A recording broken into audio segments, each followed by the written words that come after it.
So this last spring, I went to a React Server Components workshop, and it was amazing. A lot of my friends went there, and when we got there, I was sitting next to this woman who's next to me who was, let's just say she's a little younger than I am. I'm old.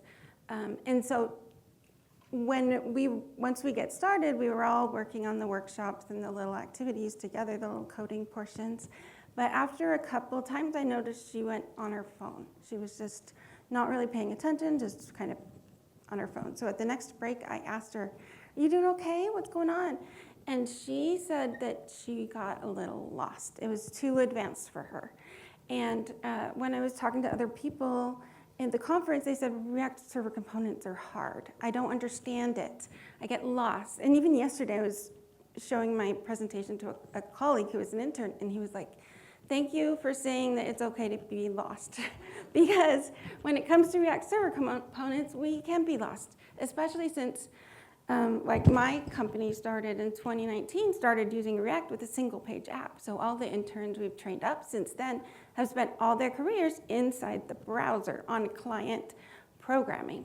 And so what happens is we get so used to that we forget about what happens on the server and the difference in interaction between the server and the client.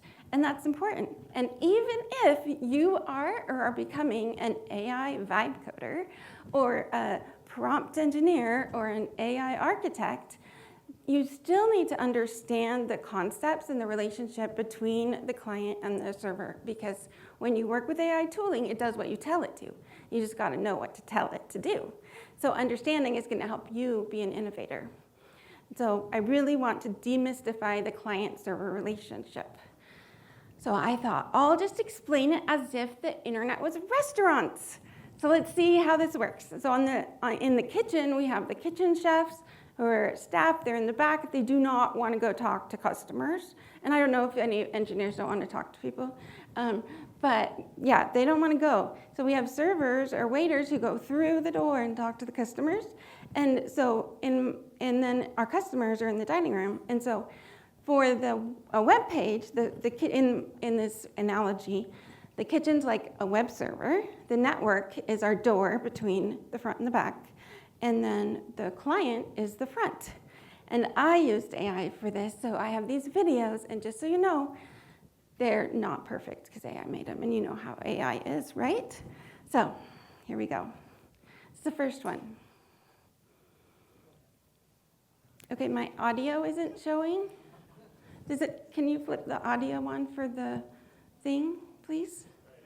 OK, great.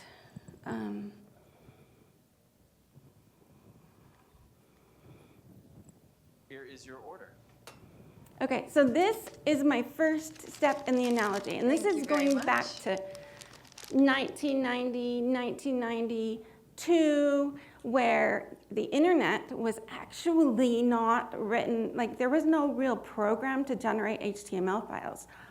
HTML. All the HTML were flat files sitting on a server. And when someone asked for them, they got them. But that was because they were made earlier. They were kind of pre-baked like a pastry like this.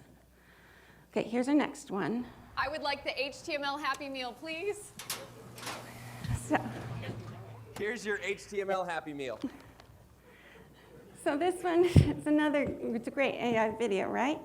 But what I'm trying to say here, and as we go through these, yell out if you think you know what the technology is that I'm sharing. But this one, for the first time, you could get hot food, right? Like the McDonald's or the drive-in theaters of the 50s and 60s.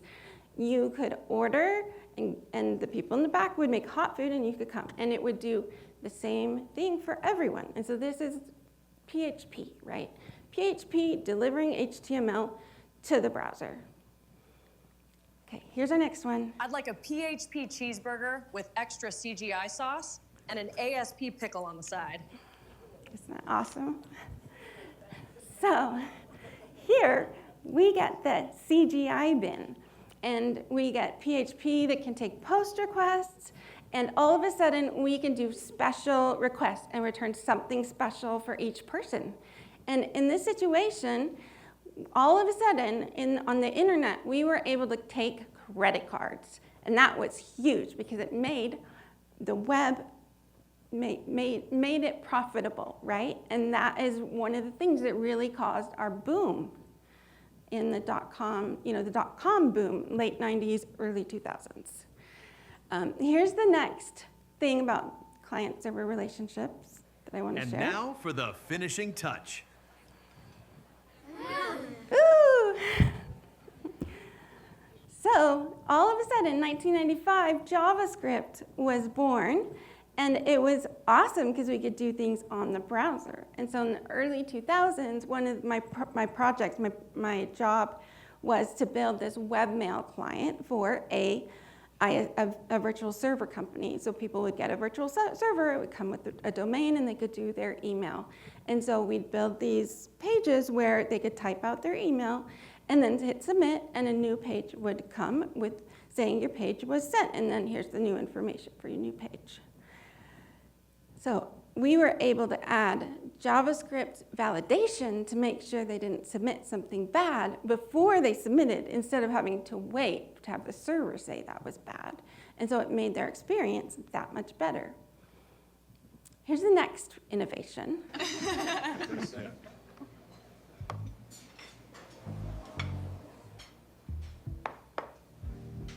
You can see they're really excited about this. But I was excited when Ajax was born. I had built that webmail client, and in 2002, I stopped working there. And in 2004, my husband's friend heard about Gmail, and he sent me, and we all got invites, and I sent all my friends who worked on the webmail client invites. I was like, this is so amazing.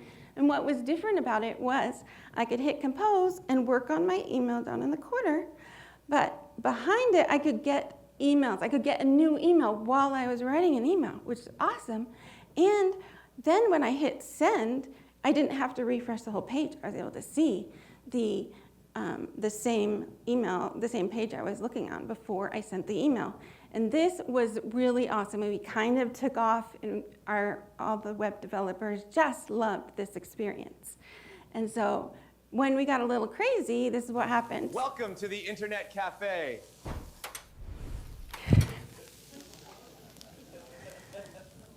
Okay, so one of these chefs comes out into the kitchen with all the raw data and makes a show. And we became able to have the SPA framework, single-page apps, where you could go from page to page to page without even refreshing the page forever. And it was so awesome. And frameworks like React came up.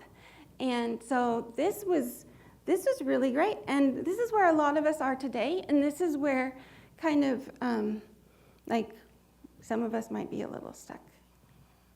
So here's the next innovation. It's kind of simultaneous with the others, but I want to call out the client-server relationship here. And I couldn't get AI to build a very good video of a churrascaria, so I borrowed Tucano's video, and there's no sound. So the part that's really cool is at Tucano's, once you get your salad bar meal and sit down, the servers come and they give you food after food. Do you want picanha? Do you want pineapple? Do you want vegetables? Mango cod, that's my favorite. And so they would just keep coming. And if you didn't want it, you didn't have to keep it, but they just keep coming. And we as web architects were able to do streaming. And this is a really cool technology that we can use in client-server development and in React. Even React, the SPA type React has this with the suspense support, and you can have the header load at different timing than the contents of the page and the footer, and so each one can come on your page as needed. And if you get an alert or something, you can use streaming to do that.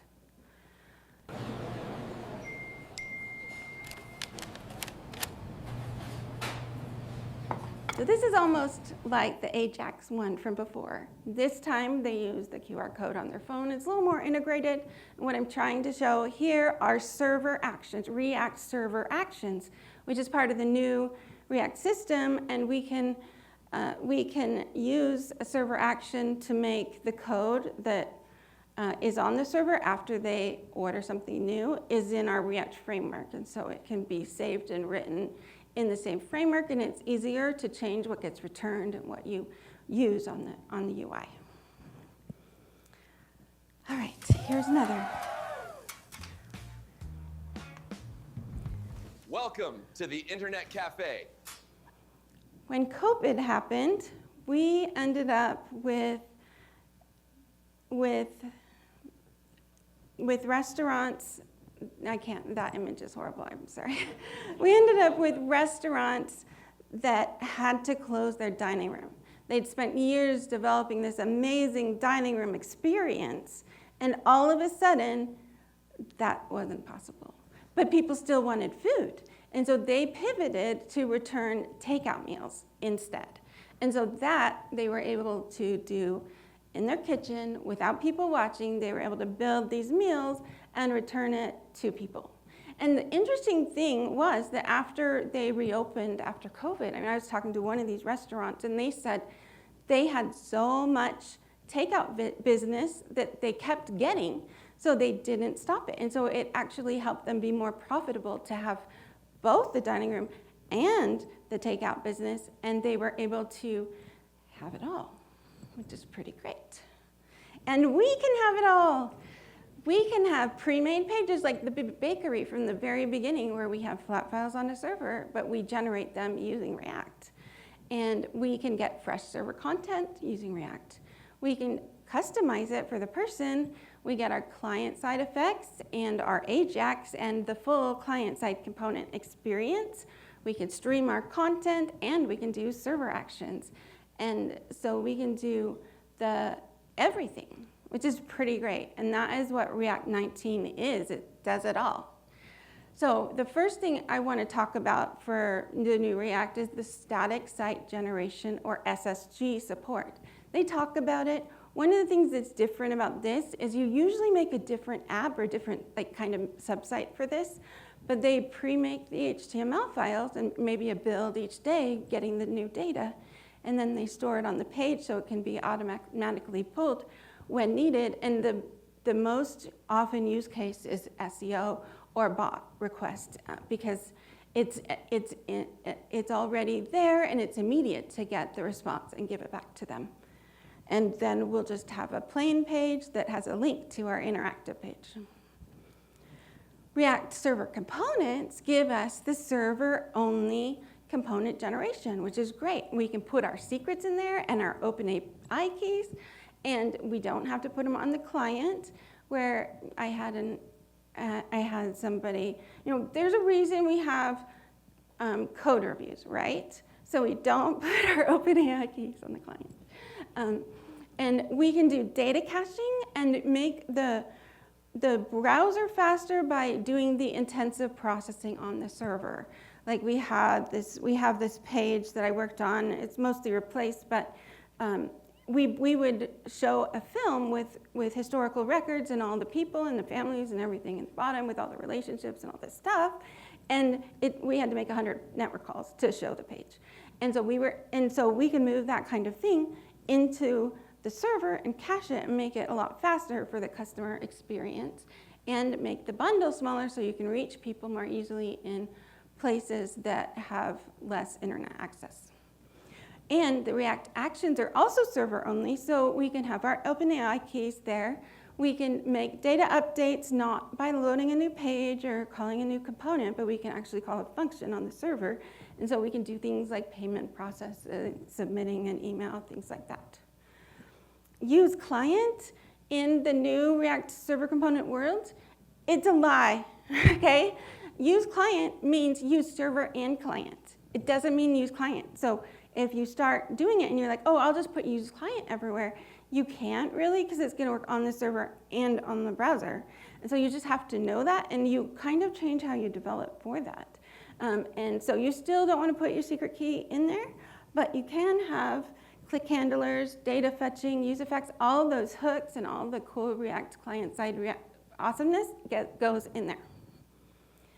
And like I said, it does this client, the server first and then the client. So the initial HTML that it comes is lifeless, and then we get the hydration, which adds the interactivity, just like a freeze-dried meal becomes automatically fresh and nice, React will do the server rendition and the client rendition and check, make sure it's right before it goes forward. Otherwise, there'll be a lot of problems with synchronizing. And so you might get an error that says hydration error.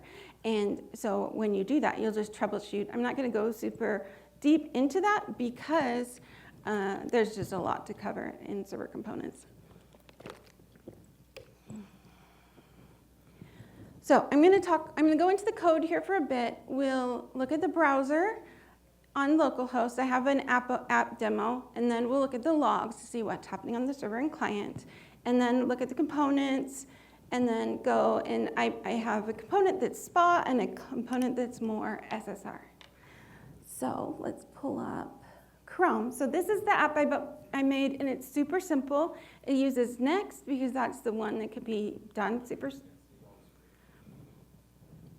Oh, I'm sorry. Thank you. Is this right? Okay.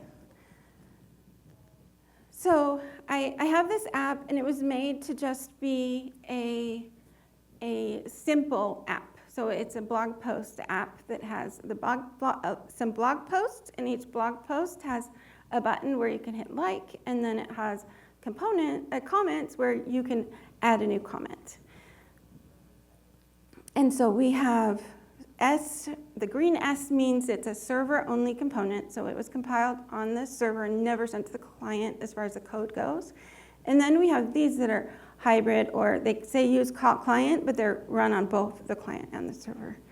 So we have our blog post with the like button and then comment. So the like button is a hybrid client-server component where you can click it and add likes. And then the comments, we list our comments, and then you can add the comment here and put your name and comment in.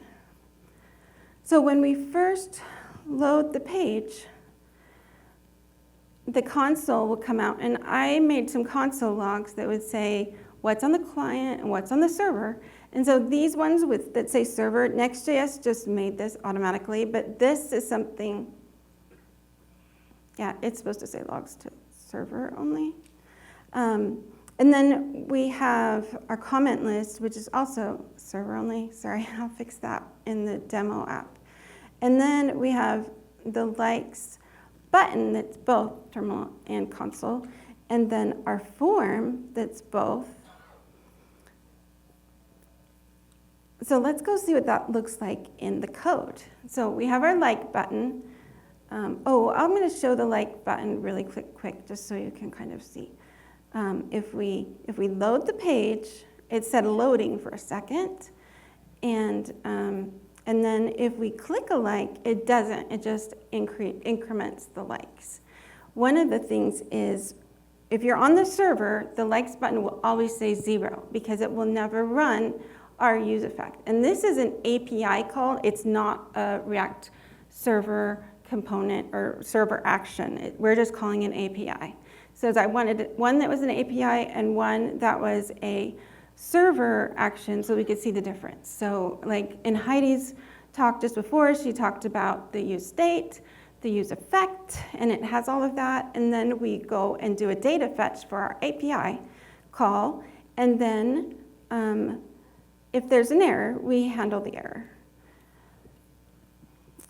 Then there's this optimistic thing. So once you submit, and then there's a button for handling the like. And then here we have the text, and it just says, I'm loading, or I have an error, or I have the likes. And then we display the button right here. So the first time you run it, it's going to say 0 because the use effect didn't run, or none of the functions ran, right? And so then it'll come back and call the use effect, where it'll make the data fetch and set the likes and status on the client only.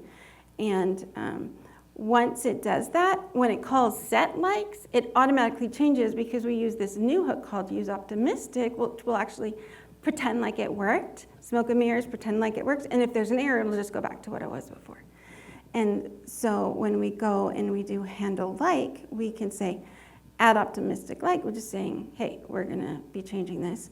And then we set our likes, and that's all that happens. That's all that we have to do to make sure that the new number shows up. When we make the call, this is our API call. So we have this function, save likes, and so our get is for the original use effect. We call the get, and it calls our function to just get the likes out of where it's stored, and return it. Return the one that is about that single post. And then this post is once we click the button, then it sends the params that came from the form, and it just sends params that were in the post. And so all we did was the post ID. And so it'll increment it and then save it, and then return JSON for the new one. And so back here in the handle button, it'll do that, and it'll call the fetch of the normal API, just like we're used to doing from the normal React hooks that we've been using for years. And so I'll show this again. So we refresh, and then we hit the like button, and then it calls. I hit it twice, but you can see it's logging to both. Well, it's supposed to client. It's logging to the console, and then we have our comments. So our comments are listed, and then we have our comment form inside. So our comment list here is our component, and it's a server component because it doesn't say use client. And we just call await. This is so easy. We don't have to do a full use effect and all this stuff. We just call await to get the comments. And this is going to automatically update after we call the action because it's all built into the server. And we have a function to kind of say, hey, we're updating. And so then we have our form. I have these components called indicator icon that on all of them that just says this hybrid or a server. And then we map through the comments and we just say, here's the comment, right? And then we have our form. The form has the use client. And so we can put the use effect and all that other stuff in here. And so we have our use states to set the state, and then we have our use action state. Now this is the one to hook up to the form action. And this is the file that has the action. So we get an old state, and then we get the form data that was in the form that was submitted, and then we can say, oh, this is all the stuff that was in the form that was submitted. And then we return an object, and we can decide what's in that object. When it's time to add it, like if they don't do anything, then we're going to return something empty, just saying there was an error. But then if we want to add a comment, we call the await to add the comment in our library. And then this is the one that tells all the components that this is new, so we just revalidate the path and it just updates. And then you return what you want. So we say, oh, it completed successfully. And so that was our use action state from comment form. So we have our component, our use state that goes into the form fields, and then we have our action that will go submitted. And then if the state changes because of the action, we're going to clear the fields. If we just say the status is completed, so they just finished the form, we can clear it out. So that's all that use effect does. The interesting thing that's different about a server action is that we just say action equals form action in our form tag, just like we used to do back in the day. And we stopped doing with the React single page apps. We can do it again. And so the action, and so instead of being a new page that we're going to load, it is the React server action. And then we just have our fields. We put a hidden field for the post ID so it knows which item to comment on. And then we have our inputs that then call set author so that information can stay up to date in the UI. And then we have our message at the bottom. So let's see how this works. I'm going to clear this out. So we have two comments here on the first one. And so I'll put my name.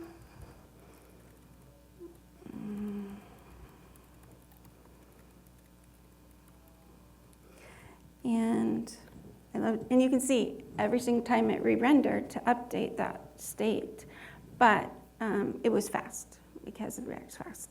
So then we hit submit, and there are more things that get logged in the comment form because it's just emptying. It's just saying, here it's an empty, and now we're comment adding successfully. If we go back into the terminal, we can see that there were API calls for our likes back there that we didn't see in the client, and then we have our form where we were rendering it, and then here we can say, oh, here it is, the add comment action. It says logs to the terminals only, and it has the information because I was showing it in the action. And I have a QR code for that demo, so you can go through, and I did this whole code tour that talks about all the things going on.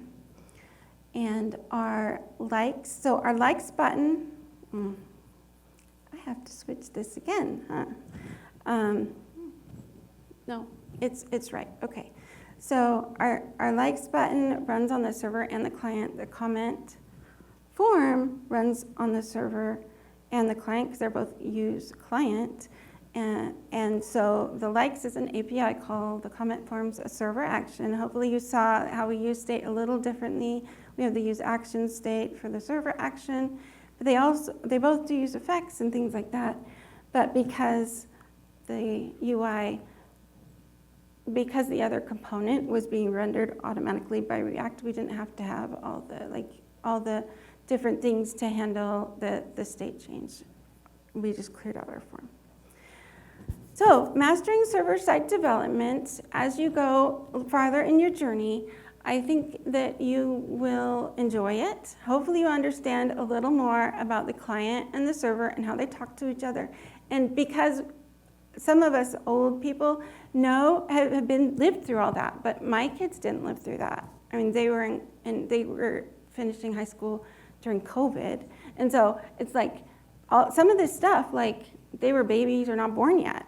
And so some of you, maybe this is new, some of it maybe is a refresher to help you kind of understand how they go, but it should help make you be a more versatile developer and future-proof your career. You can go to the GitHub here, and if you want to connect on LinkedIn, we can talk about this further. Thank you so much for coming.